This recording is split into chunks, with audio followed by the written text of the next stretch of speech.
ಬರೇ ಒಂದೇ ಒಂದು ನಿಮಿಷದಲ್ಲಿ ಬಂಗುಡೆ ಪದಾರ್ಥ ಕೂಡ ಆಗೋದಿಲ್ಲ, ಫ್ರೈ ಕೂಡ ಆಗೋದಿಲ್ಲ. ಆದರೆ ಈ ಕುಕ್ಕರಿಗೆ ಹಾಕಿದರೆ ಒಂದೇ ಒಂದು ನಿಮಿಷದಲ್ಲಿ ಸೂಪರಾದ ಬಂಗುಡೆ ಮಸಾಲ ರೆಡಿ. ಇದ್ರೆ ಟೇಸ್ಟ್ ವೈಸ್ ಅಂತೂ ಹೇಳೋದೇ ಬೇಡ. ಟೇಸ್ಟ್ ಮಾಡುವಾಗ ನೀವು ನನ್ನ ನೆನಪು ಮಾಡೇ ಮಾಡ್ತೀರಾ, ಅಷ್ಟೊಂದು ಸೂಪರ್. ಇಲ್ಲಿ 4 ಬಂಗುಡೆ ಮೀನು ತಗೊಂಡಿದ್ದೇನೆ. ದೊಡ್ಡದು ಮೀನು ಇದ್ರೆ ಒಳ್ಳೇದು, ಸಣ್ಣದಲ್ಲ. ಹಾಗೇನೆ ಮೀನು ಸ್ವಲ್ಪ ಫ್ರೆಶ್ ಇರಬೇಕು, ಗಟ್ಟಿ ಇರಬೇಕು. ಈಗ 4 ಬಂಗುಡೆ ತಗೊಂಡಿದ್ದೇನೆ. ಇದಕ್ಕೆ ಮಸಾಲೆಗೆ ಇಲ್ಲಿ ಮೆಣಸನ್ನು ಸ್ವಲ್ಪ ಬಿಸಿ ನೀರಲ್ಲಿ ನೆನೆಲಿಕ್ಕೆ ಹಾಕಿಟ್ಟಿದ್ದೆ. ಮೆಣಸು ನೆನಿಬೇಕು. ಈಗ ನೆನೆದಂತ ಮೆಣಸು, ಹಾಗೇನೆ 1 ತುಂಡು ಶುಂಠಿ, ಇನ್ನೊಂದು 5-6 ಎಸಳು ಬೆಳ್ಳುಳ್ಳಿ, ಸ್ವಲ್ಪ ಹುಳಿಯನ್ನು ಕೂಡ ನೆನೆಸಿಟ್ಟಿದ್ದೆ. ಸಾಫ್ಟ್ ಆಗ್ಬೇಕು, ಅದು ಗ್ರೈಂಡ್ ಆಗ್ಬೇಕು. ಇಲ್ಲದ್ರೆ ಸಾಫ್ಟ್ ಇಲ್ಲದಿದ್ರೆ ಗ್ರೈಂಡ್ ಆಗುದಿಲ್ಲ. ಹಾಗೇನೊಂದು ಅರ್ಧ ಚಮಚದಷ್ಟು ಜೀರಿಗೆ, ಕಾಲರಿಂದ ಅರ್ಧ ಸಾಕು. ಹಾಗೇನೊಂದು 4 ಕಾಳು ಪೆಪ್ಪರ್, ಕಾಳು ಮೆಣಸು, ಸ್ವಲ್ಪ ಅರಶಿನ, ರುಚಿಗೆ ತಕ್ಕಷ್ಟು ಉಪ್ಪು, ಸ್ವಲ್ಪ ನೀರು. ನಾನಿಲ್ಲಿ ಹುಣಸೆ ಹುಳಿಯ ನೀರು ಉಂಟಲ್ಲ, ಅದೇ ನೀರು ಹಾಕ್ತಾ ಇದ್ದೇನೆ. ಸ್ವಲ್ಪ ನೀರು, ಜಾಸ್ತಿ ನೀರು ಹಾಕಬಾರ್ದು. ಮೆಣಸು ನೆನೆದಿದೆ ಅಲ್ವಾ, ಗ್ರೈಂಡ್ ಆಗ್ತದೆ. ಹಾಗೇನೆ ಹುಳಿ ಕೂಡ ನೆನೆದಿದೆ, ಗ್ರೈಂಡ್ ಆಗ್ತದೆ. ನೀರು ಜಾಸ್ತಿ ಹಾಕಬೇಕು ಅಂತ ಇಲ್ಲ. ಈಗ ಗ್ರೈಂಡ್ ಆದ ಮಸಾಲೆಯನ್ನು ಇದಕ್ಕೆ ಹಾಕುವ. ಬೇಕಾದ್ರೆ ಮೀನಿಗೆ ಕಟ್ಸ್ ಹಾಕ್ಬೋದು, ಆದ್ರೆ ಕಟ್ಸ್ ಹಾಕ್ಬೇಕು ಅಂತಿಲ್ಲ, ಅದು ಬೇಯ್ತದೆ. ಕಟ್ಸ್ ಹಾಕುದು ಎಳ್ಕೊಳ್ಳಿಕ್ಕೆ ಮತ್ತೆ ಬೇಗ ಫ್ರೈ ಆಗ್ಲಿಕ್ಕೆ. ಬೇಕಾದ್ರೆ ಕಟ್ಸ್ ಹಾಕ್ಬೋದು. ಕಟ್ಸ್ ಹಾಕಿದ್ರೆ ಪುಡಿ ಆಗ್ತದೆ, ಅದಕ್ಕೆ ನಾನಿಲ್ಲಿ ಕಟ್ಸ್ ಹಾಕ್ಲಿಲ್ಲ. ಚೆನ್ನಾಗಿ ಮಿಕ್ಸ್ ಮಾಡಿ ಮ್ಯಾರಿನೇಟ್ ಮಾಡಿ ಒಂದು 10-15 ನಿಮಿಷ ಇಟ್ರೆ ಒಳ್ಳೇದು, ಚೆನ್ನಾಗಿ ಎಳ್ಕೊಳ್ತದೆ. ಇದರ ಹೊಟ್ಟೆಯೊಳಗೆಲ್ಲ ಮಸಾಲೆ ತುಂಬಿಸ್ಬೇಕು. ಒಂದು 10-15 ನಿಮಿಷ ಇಡುವ. ಜಾಸ್ತಿ ಬೇಕಾದ್ರೂ ಇಡ್ಬೋದು, ಇಟ್ಟಷ್ಟು ಒಳ್ಳೆ ಎಳ್ಕೊಳ್ತದೆ. ಈಗ ಒಂದು ಕುಕ್ಕರ್ ತಗೊಂಡಿದ್ದೇನೆ. ಕುಕ್ಕರಿಗೆ ಎಣ್ಣೆ ಸ್ವಲ್ಪ ಜಾಸ್ತಿ, 1 ಟೇಬಲ್ ಸ್ಪೂನ್ ಅಲ್ಲಿ ಒಂದೂವರೆ ಟೇಬಲ್ ಸ್ಪೂನ್ ಅಷ್ಟು ಎಣ್ಣೆ. ಈ ಎಣ್ಣೆಗೆ 1 ಕಾಯಿ ಮೆಣಸು ಈ ರೀತಿ ಭಾಗ ಮಾಡಿ ಹಾಕ್ತಿದ್ದೀನಿ. ಒಂದೇ ಹಾಕ್ತಿದ್ದೀನಿ, ಇದು ಖಾರ ಉಂಟು ಅದಕ್ಕೋಸ್ಕರ. ಖಾರ ಇಲ್ಲದಿದ್ರೆ 2 ಕಾಯಿ ಮೆಣಸು ಹಾಕ್ಬಹುದು.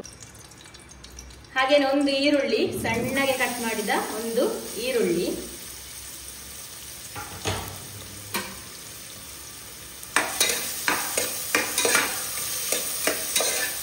ಸ್ವಲ್ಪ ಫ್ರೈ ಆಗಲಿ. ಸ್ವಲ್ಪ ಬಾಡಿದ ನಂತರ 1 ದೊಡ್ಡ ಟೊಮೆಟೊ ಸಣ್ಣಗೆ ಕಟ್ ಮಾಡಿ ಹಾಕಬೇಕು. ಟೊಮೆಟೊ ಸ್ವಲ್ಪ ಸಾಫ್ಟ್ ಆಗಲಿ. ಹಣ್ಣು ಟೊಮೆಟೊ ಹಾಕಬೇಕು, ಗಟ್ಟಿದ್ದದು ಕಾಯಿ ಅಲ್ಲ.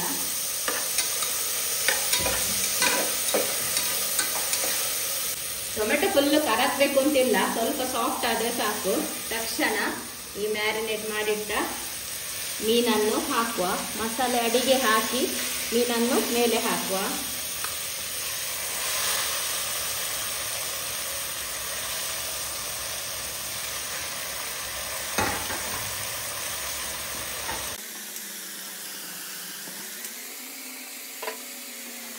ಪ್ಲೇಟಲ್ಲಿ ಮಸಾಲೆ ಇರ್ತದಲ್ಲ, ಅದಕ್ಕೆ ಸ್ವಲ್ಪ 1 ಸ್ಪೂನ್ ಅಷ್ಟು ನೀರು, ಇಲ್ಲಾಂದ್ರೆ ಮಿಕ್ಸಿ ತೊಳೆದದ್ದು ಹಾಕುದು. ಒಂದೇ 1 ಸ್ಪೂನ್, ಜಾಸ್ತಿ ಅಲ್ಲ, ಹಾಕಿ ಹೈ ಫ್ಲೇಮಿಗೆ ಇಟ್ಟು ಮುಚ್ಚಳ ಮುಚ್ಚಿ ಒಂದೇ ಸೀಟಿ ಬಂದ್ರೆ ಸಾಕು.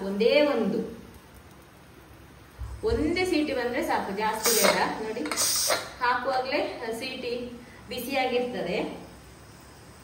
ನೀವು ಕಟ್ಸ್ ಹಾಕಿದ್ರೆ ಬೇಗ ಮೀನೆಲ್ಲ ಕದಡ್ತದೆ, ಅದಕ್ಕೆ ಕಟ್ಸ್ ಹಾಕ್ಬೇಕು ಅಂತಿಲ್ಲ.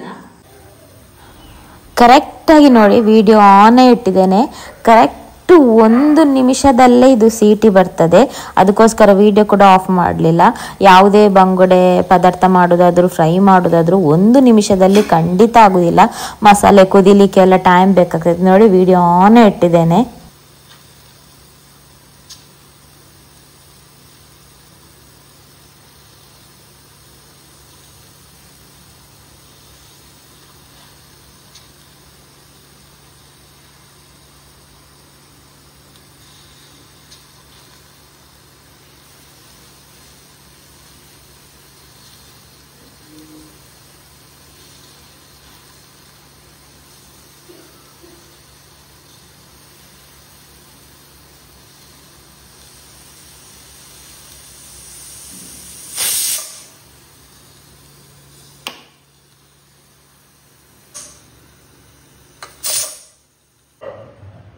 ಇದುಂಟಲ್ಲ ಬರೇ ಒಂದೇ ನಿಮಿಷದಲ್ಲಿ ಒಂದು ವಿಸಿಲ್ ಬಂದಾಗ್ತದೆ. ಅದೇ ಪದಾರ್ಥ ಎಲ್ಲ ಕುದಿಬೇಕಾದ್ರೆ ಒಂದು 5-6 ನಿಮಿಷ ಆದ್ರೂ ಬೇಕಾಗ್ತದೆ.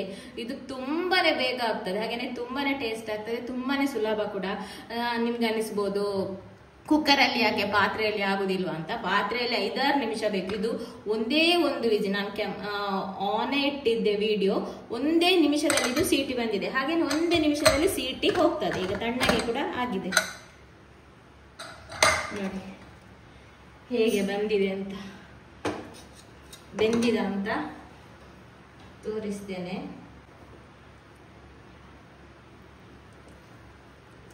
ನೋಡಿ, ಮುಳ್ಳಿಂದ ಈ ರೀತಿ ಮಾಂಸ ಇದ್ರೆ ಅದು ಬೆಂದಿದೆ ಅಂತಾನೆ ಅರ್ಥ. ಇಲ್ಲಿ ಒಂದು ಮರ್ತೋಯ್ತು, ಕೊನೆಗೆ ಉಂಟಲ್ಲ ಮಸಾಲೆ ಎಲ್ಲ ಹಾಕಿದ್ಮೇಲೆ ಸ್ವಲ್ಪ ಮೇಲಿಂದ ಕೊತ್ತಂಬರಿ ಸೊಪ್ಪು ಅಥವಾ ಕಸೂರಿ ಮೇಥಿಯನ್ನು ಉದುರಿಸಿ ಇನ್ನೂ ಸೂಪರ್ ಆಗ್ತದೆ. ನಾನು ಈಗ ಹಾಕ್ತಾ ಇದ್ದೇನೆ.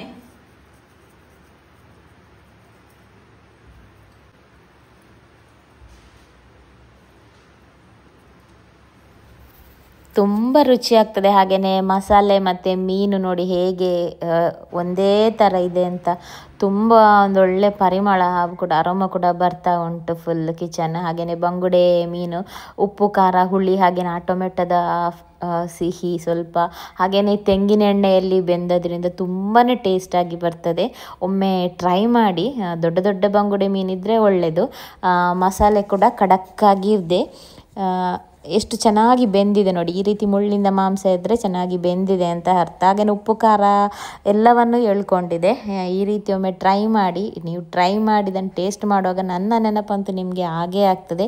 ಯಾಕೆಂದರೆ ಇಂಥ ರುಚಿ ನೀವು ಇಷ್ಟರವರೆಗೆ ತಿಂದಿರಲಿಕ್ಕೆಲ್ಲ ಅಂಥದ್ದೊಂದು ಸೂಪರ್ ಆದ ರುಚಿ. ಇನ್ನು ಬಂಗುಡೆ ಮೀನು ಮಾತ್ರ ಮಾಡ್ಬೋದು ಅಂತ ಕೇಳಿದ್ರೆ ಬೇರೆ ಮೀನು ಕೂಡ ಮಾಡ್ಬೋದು, ಆದರೆ ನಾನು ಜಾಸ್ತಿಯಾಗಿ ಬಂಗುಡೆಯನ್ನು ಹೀಗೆ